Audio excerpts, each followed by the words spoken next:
Problem आप में नहीं है, आप बेटर हो पहली बात। अरे भैया मॉक तो दे दिया, लेकिन प्रॉब्लम क्या, एनालिसिस नहीं करते। मॉक दे दिया, नंबर कम आगे, फिर करे तो करे क्या? बता रहा हूँ, ये बेयर मिनिमम है, आपको 2 मॉक तो देने ही देने। ना अगेन एनालिसिस सबसे इंपॉर्टेंट, अगर आप एनालिसिस नहीं कर रहे हो तो वो आपकी मॉक देने का कोई मतलब नहीं।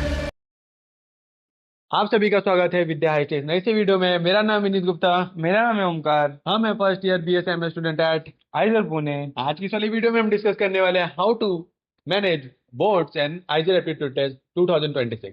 ये जो क्वेश्चन यार दिख रहा है कैसे होगा यार, आज हम इसको सॉल्व करने वाले हैं। और जो हमने स्ट्रेटेजीज यूज की हैं अपने प्रिपरेशन के दौरान उसको डिस्कस करके उसको साथ में हमने कॉन्सेप्ट यूज कर कर हमने लाया है आपके लिए फुल प्रूफ स्ट्रेटेजी, और जनरल स्ट्रेटेजी जो आप सभी कॉम्पिटेटिव एग्जाम्स को करते देते टाइम आप यूज कर सकते हो, उनके प्रिपरेशन के अकॉर्डिंग यूज कर सकते हो। आज ही हमारे साथ होने वाले हैं ओमकार कैमरा के पीछे, और मैं डिस्कस करने वाला हूँ PPT. So let's get started. Why we struggle भाई, समटाइम हमें तो पता ही नहीं होता कि हम प्रॉब्लम क्या है। हम फ्लो में जाए जा रहे हैं, हमारी चीजें नहीं हो रही है, मार्क्स नहीं बढ़ रहे हैं, हम मॉक दे रहे हैं, मॉक्स में हमारे पास नंबर नहीं आ रहे। प्रॉब्लम आप में नहीं है, तो आप बेटर हो। चीजें क्या है, बोर्ड से है जिसमें आपको थ्योरी लिखने पड़ते हैं, आपको हमारे पास वहां पे डेरिवेशन लिखने पड़ते हैं वहीं। और आपको उसमें बहुत सारी चीजें मेमोराइज भी करनी पड़ती है किसी एक इंस्टेंट के ऊपर, ताकि लिखना पड़ता है। Whereas other exams like competitive exams, वहां पे आपको MCQ सॉल्व करना पड़ता है, आपको बस किसी न किसी डाइट तरीके से एम से आंसर तक लाना है, कोई आपके स्टेप नहीं देखता। आपको सीधे 4 मार्क्स मिलते हैं, आइदर +4 आइदर -4। बट आपको बोर्ड्स में क्या होता है, स्टेप मार्किंग मिलती है, जिसकी वजह से आपको करना साथ साथ एक ही समय पे दोनों काम। Limited time for both lead to incomplete syllabus, time भी कम है। हम कभी क्या करते हैं, ज्यादा MCQ किसी चैप्टर से प्रैक्टिस करते हैं, किसी से हम कम करते हैं। प्रॉब्लम सी प्रॉब्लम ऐसे होते नहीं है कि हमें समझ नहीं आता हम किनको क्या किस समय क्या कर रहे हैं। दूसरा, स्विच करना। कभी हम आज हमने लॉन्ग आंसर प्रैक्टिस किया और अगले दिन हमें क्या करना पड़ा, MCQ प्रैक्टिस करना पड़ रहा है। हमने बोर्ड से कोई प्रीवियस ईयर पेपर लगाया, उसमें हमने पूरा डिस्क्रिप्टिव मेथड लिखा, अगले अगले मॉक में हमें पूरा MCQ करना पड़ रहा है। तो ये जो स्विच होता है, ये अगर आप एक प्रॉपर स्ट्रैटेजी फॉलो नहीं करते हो तो वो प्रॉब्लम करता है स्विच, और वो आपके प्रिपरेशन को हिंडर करता है हमारे पास। और लास्ट चौथा हमारा रीजन क्या, focus on only one exam. कभी कभी ऐसा क्या होता है, हम बोर्ड्स के लिए पढ़ने लगते हैं तो हमारा पूरा ध्यान बोर्ड्स पे ही चलने लगता है, हम अपने कॉम्पिटेटिव एग्जाम्स को थोड़ा साइड रख देते हैं, या फिर हम कॉम्पिटेटिव एग्जाम्स को करते हैं तो बोर्ड पे चलने लगता है। मैंने भी बहुत सारे लोगों को ऐसे देखा है अपनी प्रिपरेशन के अकॉर्डिंग, जो आइदर इतना अच्छा उन्होंने किया कॉम्पिटेटिव एग्जाम में, मगर उनके बोर्ड में 75% क्राइटेरिया जो कोविड के टाइम आई, उसके वजह से उनका अच्छे खासे IITs में नहीं हुआ। And the last, no common strategy, कोई स्ट्रैटेजी नहीं है। हम फॉलो करें तो करें क्या? हम आज आपको जो स्ट्रैटेजी देने वाले हैं, इस स्ट्रैटेजी में हर एक बच्चा, चाहे वो फिजिक्स का हो, चाहे वो मैथ्स का हो, चाहे बायोलॉजी का हो, या PCMB हो, वो इस स्ट्रैटेजी को फॉलो कर सकता है। ये जनरल स्ट्रैटेजी है। कोई भी बच्चा जिसका बैकलॉग हो, बैकलॉग नहीं है, वो क्लास 12th का है, वो उसको फॉलो कर सकता है। स्पेसिफिकली क्लास 12th के बच्चों के लिए डिजाइंड है, मगर आप इसको देखकर अपने अकॉर्डिंग प्लान बना सकते हो। हम चाहते तो स्पेसिफिक हो सकते थे, मगर हर एक बच्चे का पढ़ने का तरीका अलग होता है। मेरा तरीका अलग है और ओमकार का पढ़ने का तरीका अलग है। हम लोग मिलके एक साथ हमने मिलके डिस्कस करके स्ट्रैटेजीज बनाई हैं। तो आज की सारी वीडियो में हम डिस्कस करने वाले हैं। तो अभी से जैसा कि आपको पता है, आपके बोर्ड्स होंगे फरवरी में, और आपका जो आइजर एप्टीट्यूड टेस्ट एग्जाम है या फिर अदर एग्जाम कॉम्पिटेटिव एग्जाम्स है वो जनवरी में, जैसे जेई मेंस का सेशन 1, नीट का एग्जाम मई में, जनवरी जेई मेंस का सेशन 2, और generally IISER aptitude test exam 1-2 हफ्ते बाद जे एडवांस के पड़ता है, जैसे इस बार तो 1 हफ्ते बाद पड़ा था। तो आज की सारी वीडियो में हम डिस्कस करने वाले हैं a common strategy for all students. तो पूरी स्ट्रेटेजीज को हमने डिवाइड किया, जो हमने कॉमन स्ट्रेटेजी बनाई उसको हमने डिवाइड किया 4 फेजेस में। सब पहला फेज जो नवंबर से दिसंबर तक रहेगा, इस फेज में आपको अपना पूरा ध्यान रखना है कि क्लास 12th का सिलेबस कंप्लीट हो। क्लास 11th आपने जो पहले किया वो सो किया, जो बैकलॉग है वो क्लास 11th के लिए छोड़ दो। क्लास 12th का सिलेबस पूरा कंप्लीट होना चाहिए। आपका बोर्ड्स आपके लिए इंपॉर्टेंट है। 75% क्राइटेरिया ही सिर्फ नहीं, बहुत सारे अदर स्कॉलरशिप्स के लिए भी आपके क्लास 12th के मार्क्स इंपॉर्टेंट होते हैं। तो आपको अपने बोर्ड्स पे अधिक ध्यान देना है, कॉम्पिटेटिव एग्जाम्स पे देना है, उसके लिए भी हम डिस्कस करेंगे। तो सबसे पहला पॉइंट, एनसीईआरटी के थ्रू गो थ्रू करो। केमिस्ट्री के लिए क्लास 12th की एनसीईआरटी, ऑर्गेनिक का पार्ट, हर एक एक नेम रिएक्शन बहुत इंपॉर्टेंट है आपके लिए। कॉम्पिटेटिव एग्जाम्स में भी केमिस्ट्री बहुत स्कोरिंग होता है, बहुत टाइम कम कंज्यूम करता हो, केमिस्ट्री इंपॉर्टेंट। नीट वाले स्टूडेंट बायो को कंप्लीटली हर एक एक चैप्टर्स को थॉरली जाएं, बिकॉज इस बार का आपने पेपर देखा ही है किस तरीके से कॉन्सेप्चुअल बेसिस पे क्वेश्चन पूछे गए, तो आपको बायो को अच्छे से अंडरस्टैंड करना जरूरी है। रही बात फिजिक्स और केमिस्ट्री के लिए, केमिस्ट फिजिक्स के लिए आप फॉलो करें SC वर्मा।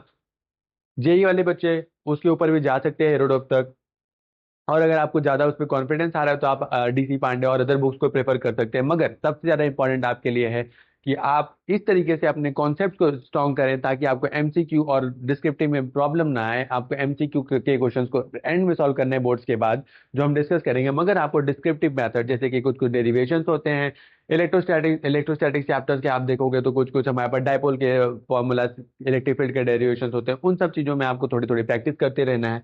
और रही बात क्लास 11 की, हाँ मुझे पता है बहुत सारे लोगों का क्लास 11 खराब होगा, बहुत सारे लोगों का बैकलॉग होगा, किसी को रोटेशनल मैकेनिक्स में प्रॉब्लम होगी तो किसी को हमारे पास फिजिकल केमिस्ट्री में प्रॉब्लम होगी, हमारे पास किसी को स्टार्टिंग में, फिर मैथ्स की स्टार्टिंग में अलजेब्रा में प्रॉब्लम होगी।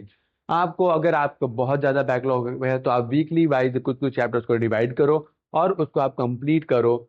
जितना हो सकता है इस 2 मंथ में, नवंबर और दिसंबर के मंथ में आप इसको कंप्लीट करो। और जिनका सिलेबस कंप्लीट है वो ऑलरेडी कहीं से पढ़ रहे हैं और उनके अकॉर्डिंग चल रहे हैं, बट वो चाह रहे हैं कि वो पैरेलली अपने प्रिपरेशन को और स्ट्रॉन्ग कराएं, तो वो अब उनको साइड बाय साइड उसको रिवीजन कर सकते हैं। सेकेंड थिंग, अभी से आपको जैसे कि आप बना रहे हो कॉन्सेप्ट प्रॉपरली, जैसे क्लास 12 के सिलेबस चैप्टर्स को रीड कर रहे हो, तो आप उसके शॉर्ट नोट्स और समरी को आप प्रिपेयर करो ताकि वो आपके लिए ज़्यादा हेल्पफुल रहेंगे, ताकि आप लेटर लेटर टाइम जब आप क्लास 11 को और रिवाइज करोगे, एमसीक्यू प्रैक्टिस करोगे, तो आप शॉर्ट नोट, आपको पूरे चैप्टर्स के थ्रू नहीं जाने होंगे, आप उनको कंप्लीट करोगे। एट द एंड आप ट्राई करो कि एक बोर्ड का एग्जाम, जैसे यहाँ पे हमने मेंशन नहीं किया, हमने IISER aptitude mock every week लिखा है, आप आइदर एक बोर्ड्स के प्रीवियस ईयर हर वीक या फिर आइजर एप्टीट्यूड टेस्ट के एक पेपर पर वीक लगाओ, जिससे आपको आइडियाज भी मिलते रहेंगे किस टाइप के क्वेश्चन आते हैं, किस टाइप के क्वेश्चन नहीं आते हैं। फॉर्मूला बेस्ड क्वेश्चन और डेरिवेशन बेस्ड क्वेश्चन को प्रैक्टिस करो, क्योंकि ये टाइम है जो आपके लिए बोर्ड्स के लिए भी कॉमन है और आपके आइजर एप्टीट्यूड टेस्ट के लिए कॉमन है। फरवरी के बाद ऐसा कॉमन नहीं होगा। अब हम चलते हैं फेज 2 के ऊपर। फेज 2 स्पेसिफिकली डेडिकेटेड रखेंगे हम आपके बोर्ड्स के लिए, बिकॉज आपके प्रैक्टिकल्स भी होते हैं। आपको लगता है कि आपके पास टाइम है, आप मैनेज कर सकते हो। कुछ बच्चों का तो जेई मेंस सेशन 1 होगा, अब तो नीट के बच्चे भी जेई मेंस देते हैं, तो सबके लिए ही वो मंथ जो ऐसा होता है हेक्टिक होता है, उनके प्रैक्टिकल्स भी हैं, उनके बोर्ड्स के लिए प्रिपेयर करना है। पर वीक एक, अगेन जो हम पहले करते हुए आ रहे हैं, मगर अब आपको पर वीक समटाइम आपको हर एक हफ्ते में दो दो प्रीवियस ईयर पेपर्स लगाना है, जिससे आपकी राइटिंग प्रैक्टिस हो जाएगी, जिससे आपको डिस्क्रिप्टिव आंसर लिखने में प्रॉब्लम नहीं होगा। दूसरा, as I mention again, focus और आंसर राइटिंग कितना अच्छा आप प्रेजेंट कर सकते हो। आता सबको है, लिख नहीं पाते लोग, एग्जाम में जाके ब्लंडर कर पाते हैं, कर देते हैं। आपको पेपर टेम्परामेंट बनाना है कि पेपर कैसा भी आए, आपको माइंडसेट को फोकस देना है। जैसे कि नीट वाइज में इस बार हुआ, पेपर इतना हार्ड आया, कट ऑफ कितना लो गया लास्ट टाइम के कंपैरिजन में, आप उसको देख सकते हो। बच्चों को आता था, सबको आता था, मगर प्रॉब्लम क्या हुआ कि वो पेपर में उस प्रेशर को हैंडल नहीं कर पाए। दूसरा, revise diagram and definition, NCERT chemistry biology की, सारे नीट वाले बच्चों के लिए ये एक कॉमन स्ट्रेटेजी, सबके लिए, सारे नीट वाले बच्चों को हर एक एक डायग्राम, चाहे वो हमारे पास रिप्रोडक्शन से हो, चाहे वो बायोटेक्नोलॉजी से हो, हर एक एक डायग्राम को ध्यान रखना है हमारे पास। नाउ दिस इज लाइक, एक वीक है, उसमें से आज 7 दिन है। आप क्या करो कि आप संडे को, जो मैथ्स वाले स्टूडेंट है वो मैथ्स का एक पीवाईक्यू लगा दे, बोर्ड्स का सॉल्व कर ले। अभी आपको एमसीक्यूज पे नहीं जाना है, आप फोकस रखो अभी हमारे अपने बोर्ड पे। अगर आपका बोर्ड अच्छा जाएगा तो आपके फर्दर चांसेस, अगर आप कॉम्पिटेटिव एग्जाम में फर्दर अच्छा प्रूव करते हो तो अब कभी भी कोई प्रॉब्लम नहीं, आपको सोचना ही नहीं कि आपका 75% क्राइटेरिया आपके लिए फिर है ही नहीं, अगर आप अच्छा बोर्ड देते हो। सबसे पहले संडे को आपने मैथ्स का पीवाईक्यू किया या आप बायोलॉजी का किया, अगर जैसे भी स्टूडेंट हो, अगर आप दोनों के स्टूडेंट हो तो आप इनको डिवाइड कर सकते हो सकता है बायोलॉजी आप मंडे को कर दो और मैथ्स आप संडे को कर लो। अल्टरनेटिव से, लाइक यहाँ पे जो पीसीएमबी वाले स्टूडेंट है वो क्या कर सकते हैं, try to revise each subject in 3 hours की जगह वो क्या कर सकते हैं, वो वहां पे बायोलॉजी ऐड कर सकते हैं। ये जो स्टेटमेंट मैंने लिखा है, इसमें क्या आपको 3 घंटे में पूरा एग्जाम देना होता है, 3 घंटे में आपको पूरे कॉन्सेप्ट को रिमेंबर करना पड़ता है जो भी क्वेश्चन में पूछा होता है। इसलिए मैंने लिखा कि हर एक सब्जेक्ट को 3 घंटे में रिवाइज करने की कोशिश करो। दैट्स व्हाई हमने आपको पहले मेंशन किया, फेज 1 के शॉर्ट नोट्स और समरी बहुत हेल्पफुल होंगे फर्दर के लिए। तो सारे पेजेस एक प्रॉपर ऑर्डर में बने हुए हैं, जिसलिए आपको ये बहुत इंपॉर्टेंट है। फेज 2 जनवरी से फरवरी स्पेसिफिकली बोर्ड डेडिकेटेड है, आपको आंसर प्रैक्टिस करने हैं। जिनके जेई मेंस हैं वो कॉन्सेप्ट को फोकस करें।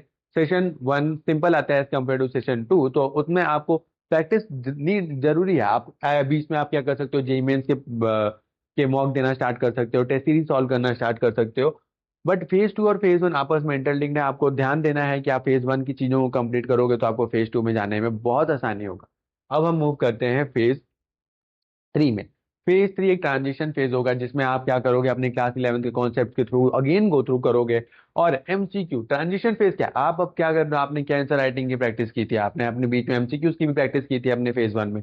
अब आपको क्या करना है, अब एमसीक्यू में ट्रांजिशन करना है, क्योंकि अब समय आ रहा है महायुद्ध का, जिसमें आपको कॉम्पिटेटिव एग्जाम्स करने हैं और उन कॉम्पिटेटिव एग्जाम्स को क्वालिफाई भी करना है। नीट हो, फिर नीट हो, जेई हो, आप फिर आईजी एप्टीट्यूड टेस्ट हो, आपको उस पर हमेशा ध्यान रखना है। सबसे पहली बात एमसीक्यू रीस्टार्ट, पीवाईक्यूज को सॉल्व करना स्टार्ट करो। आपने पहले फेज 1 में पीवाईक्यू सॉल्व किया, आपको पता है कि इन पीवाईक्यूज को सॉल्व करना है और क्या आते हैं, तो आपको अब पहले से ज्यादा आइडिया है कि क्या पढ़ना है और क्या नहीं पढ़ना है। रीड एनसीईआरटी, बायो और केमिस्ट्री की एनसीईआरटी को एकदम रट डालो, एकदम हर एक रिएक्शन, हर एक लाइन आपको पता होने चाहिए कि हाँ ये पेज पे ये है। बायो नीट वालों ध्यान से सुनो, अच्छे से हर एक लाइन को आप पढ़ डालो ना। बोर्ड एग्जाम खत्म हो चुका है, स्टार्ट कर दो क्लास 11th के रिवीजन। बैकलॉग खत्म कर लिए थे हमने फेज 1 में, अगर नहीं किए एक्स्ट्रा टाइम डेडिकेट करो और फेज 1 में जो नहीं किया उसको फेज 2 में कन्वर्ट हो। Clear concept if you are feeling, अगर हाँ क्या हो सकता है कभी कभी पूरा चैप्टर आता हो बट कुछ कुछ कॉन्सेप्ट में हमें क्या हो रहा है, वीक फील हो रहा हो, कॉन्सेप्ट में वीक फील हो रहा हो, उनको खत्म करो।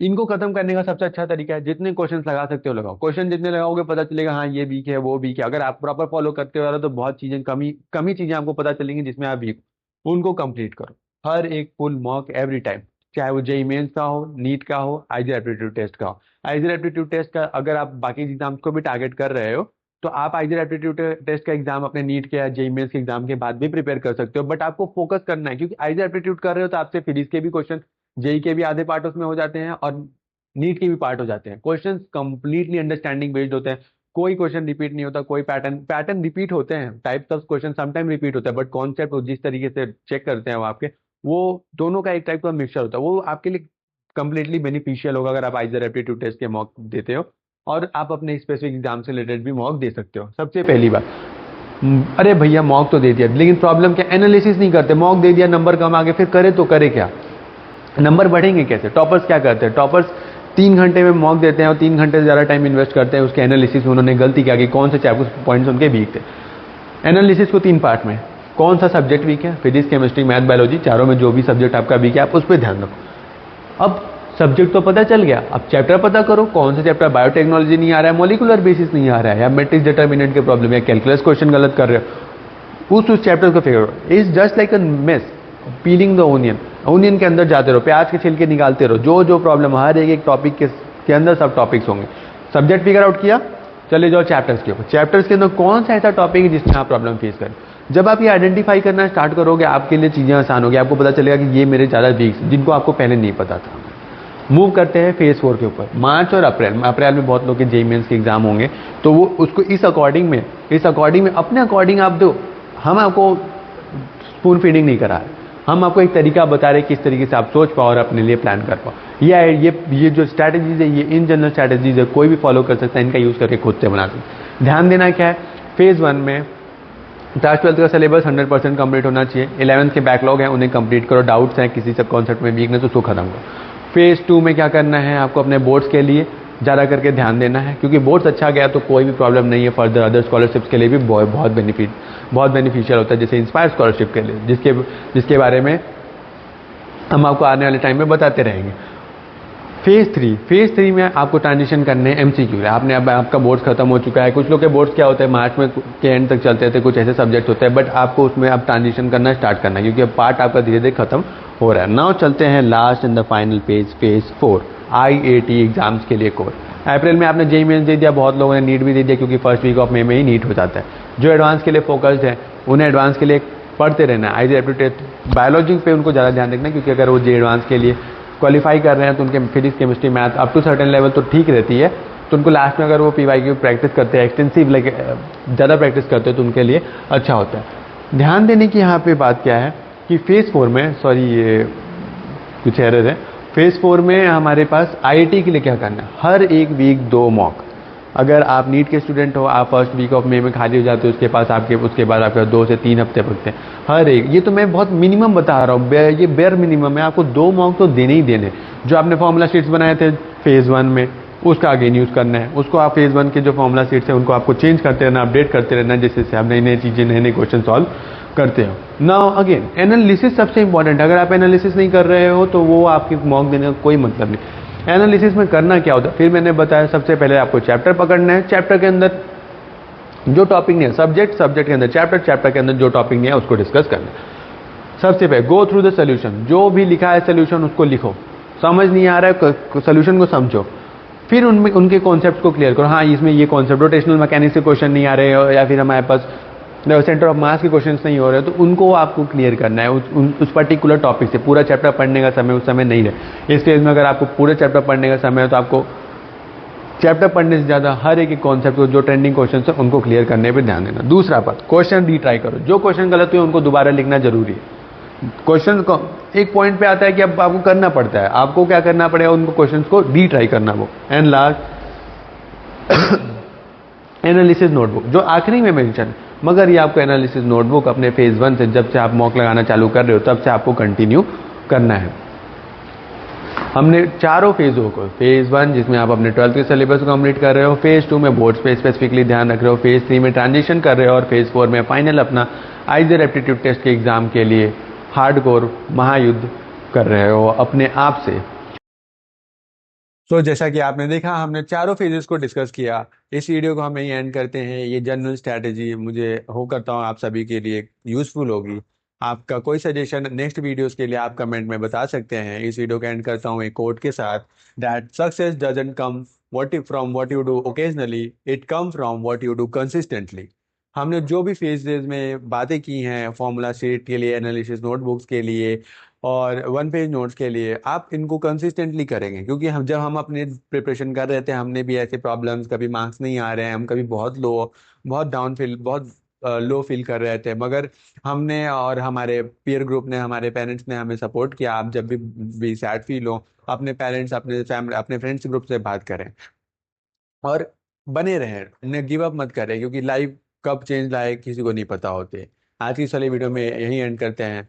मैं बुलाता हूँ ओमकार, जो हमारे साथ पूरे वीडियो में, आप देखो ये भी कंसिस्टेंटली हमारे साथ बने रहे। तो आपको भी कंसिस्टेंटली बने रहना है। कोई भी हेल्प कमेंट करें, हम आपके लिए हमेशा रेडी हैं। इस वीडियो को देखने के लिए आपका बहुत बहुत शुक्रिया। नमस्कार, thank you. Do like, subscribe and share with your friends. Bye bye.